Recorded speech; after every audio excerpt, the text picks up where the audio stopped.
पूरे दुनिया में 2 ही देश ऐसे थे जो अपनी सीमा और सेना की सुरक्षा के लिए हमेशा सम्मान के साथ तत्पर रहते थे, इजराइल और अमेरिका। वो 2 देशों की सूची में मेरे महान भारत का नाम जोड़ने का काम नरेंद्र मोदी। সংসদে দাঁড়িয়ে সীমান্ত রক্ষায় আসল নীতি স্পষ্ট করলেন স্বরাষ্ট্রমন্ত্রী অমিত শাহ। বিস্তারিত দেখুন। শুক্রবার রাজ্যসভার ভাষণ দিলেন কেন্দ্রীয় স্বরাষ্ট্রমন্ত্রী অমিত শাহ। মোদির রবিবারের পডকাস্টের পর থেকে নতুন করে কাশ্মীর ইস্যুতে চড়েছে সুর। প্রধানমন্ত্রী থেকে বিদেশমন্ত্রী প্রত্যেকের মুখেই উঠে এসেছে কাশ্মীরে একদা পাকিস্তানের তৈরি করা বিশৃঙ্খলার কথা। এদিন রাজ্যসভায় ভাষণ দিতে গিয়ে সেই কাশ্মীর ইস্যুকে আবার তুলে ধরলেন কেন্দ্রীয় স্বরাষ্ট্রমন্ত্রী। পাকিস্তানের জঙ্গিদের বাড়বাড়ন্তের বদলা থেকে কাশ্মীরে কেন্দ্রের জিরো টলারেন্স নীতি সব প্রসঙ্গে মুখ খুললেন শাহ। এদিন তিনি বলেন, এই বিশ্বে এতদিন মাত্র 2টি দেশ ছিল যারা নিজেদের সীমান্ত রক্ষায় প্রচণ্ড জোর দিত, একটি আমেরিকা, অন্যটি ইসরায়েল। এরপরে শাহ বলেন, এবার থেকে সেই তালিকায় জুড়ে গিয়েছে ভারতও। পড়শি দেশের সন্ত্রাসবাদীরা নানাভাবে ভারতে অনুপ্রবেশের চেষ্টা করছে, কিন্তু আমাদের জিরো টলারেন্স নীতির সামনে ওরা রুখে গিয়েছে। যেমন ওরা হামলা চালিয়েছে, তেমন আমরা বদলা নিয়েছি। এরপর কাশ্মীরে অনুচ্ছেদ 370 ধারা বাতিল প্রসঙ্গে অমিত শাহ বলেন, 2019 সালে অনুচ্ছেদ 370 তুলে দেওয়ার মাধ্যমে আমরা ওই এলাকার নিরাপত্তার খোলনলচের একেবারে বদলে দিয়েছি। কাশ্মীরে গত কয়েক বছরে সন্ত্রাস হামলায় মৃত্যুর পরিমাণ কমেছে 70%। এমনকি আগের তুলনায় ভারতীয় যুবকদের সন্ত্রাসবাদীদের সঙ্গে যোগাযোগ তৈরিতে বাদ পড়েছে। कश्मीर में हम सब जानते थे कि पड़ोसी देश से आए दिन आतंकवादी घुसते थे, या बम धमाके करते थे, हत्याएं करते थे। एक भी त्योहार ऐसा नहीं होता था जो चिंता के बगैर जाता था। और केंद्र सरकारों का रवैया लचीला होता था, चुप्पी साथ जाते थे, बोलने में डर लगता था, कोई दुविधा भी थी, शायद वोट बैंक का भी डर था। नरेंद्र मोदी जी के आने के बाद आतंकवाद के खिलाफ जीरो टॉलरेंस की नीति प्रधानमंत्री की ने। हमारे आने के बाद भी हमले हुए, उरी पर हुआ, पुलवामा पर हुआ। पहले हमले होते थे, कुछ नहीं होता था, कोई कुछ नहीं बोलता था, जवाब नहीं दिए जाते थे और लोग भूल जाते थे। दिल्ली के अखबारों में कोने में कहीं छपता था, आज 7 लोग शहीद हो गए, मारे गए, बम धमाका हुआ। मोदी जी के आने के बाद उरी और पुलवामा में हमला हुआ। 10 ही दिन में पाकिस्तान के घर में घुसकर सर्जिकल स्ट्राइक और एयर स्ट्राइक कर जवाब दिया। এরপর পূর্বতন সরকারকে কাঠগড়ায় দাঁড় করিয়ে শাহ বলেন, 10 বছর আগে কাশ্মীরে জঙ্গি মারা হলে স্মরণ সভা হতো, তাদের শেষ কৃত্য পালন হতো। এখন নিরাপত্তা রক্ষীরা জঙ্গি খতম করে ঘটনাস্থলে পুঁতে দেয়। কাশ্মীরের সিনেমা হলগুলি এখন সন্ধ্যাতেও নির্ভয়ে খোলা থাকে।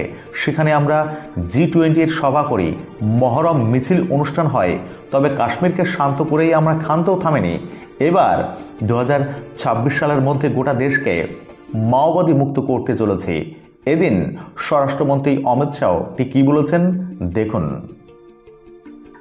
आने वाले 3 नासूर थे, जम्मू कश्मीर की समस्या, वहां टेररिज्म की समस्या, वामपंथी उग्रवाद जो तिरुपति से पशुपतिनाथ का स्वप्न देखते थे, और तीसरा समस्या था उत्तर पूर्व का उग्रवाद, नॉर्थ ईस्ट का उग्रवाद। इन 3 समस्याओं का टोटल लगाएं तो लगभग 92,000 इस देश के नागरिक 4 दशक में मारे गए, माने। और ये तीनों समस्या के संपूर्ण उन्मूलन के लिए एक सुनियोजित प्रयास कभी नहीं हुआ था, जो नरेंद्र मोदी जी ने चुनकर आने के बाद। मैं सबसे पहले कश्मीर की बात करूंगा, मान्यवर। कश्मीर में हम सब जानते थे कि पड़ोसी देश से आए दिन आतंकवादी घुसते थे, या बम धमाके करते थे, हत्याएं करते थे। एक भी त्योहार ऐसा नहीं होता था जो चिंता के बगैर जाता था। और केंद्र सरकारों का रवैया लचीला होता था, चुप्पी साथ जाते थे, बोलने में डर लगता था, कोई दुविधा भी थी, शायद वोट बैंक का भी डर था। नरेंद्र मोदी जी के आने के बाद आतंकवाद के खिलाफ जीरो टॉलरेंस की नीति प्रधानमंत्री की ने। हमारे आने के बाद भी हमले हुए, उरी पर हुआ, पुलवामा पर हुआ। पहले हमले होते थे, कुछ नहीं होता था, कोई कुछ नहीं बोलता था, जवाब नहीं दिए जाते थे और लोग भूल जाते थे। दिल्ली के अखबारों में कोने में कहीं छपता था, आज 7 लोग शहीद हो गए, मारे गए, बम धमाका हुआ, मगर कोई संवेदना तक समाप्त हो जाए वहां तक चीजें लिंगरिंग रहती गई, लिंगरिंग रहती गई, लिंगरिंग रहती। मोदी जी के आने के बाद उरी और पुलवामा में हमला हुआ, 10 ही दिन में पाकिस्तान के घर में घुसकर सर्जिकल स्ट्राइक और एयर स्ट्राइक कर जवाब दिया।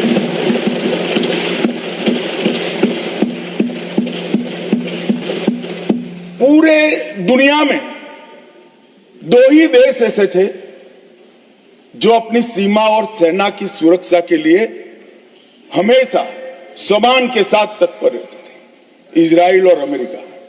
वो 2 देशों की सूची में मेरे महान भारत का नाम जोड़ने का काम नरेंद्र मोदी,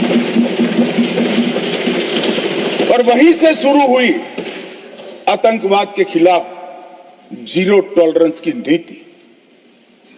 मान्यवर, हम सब जानते हैं धारा 370 कश्मीर के अलगाववाद का मूल था। हम भी कभी अलग हो सकते हैं, तो ये भाव के बीच धारा 370 के अंदर डाले गए थे, मगर हमारे संविधान निर्माताओं का भी मैं बहुत मनपूर्वक धन्यवाद करना चाहता हूं। बड़े दूरदर्शी थे, उन्होंने इसको टेम्पररी बनाया था और धारा 370 को हटाने का बीज भी धारा 370 में ही डाल दिया गया। मगर राजनीतिक मजबूरी, वोट बैंक की पॉलिटिक्स,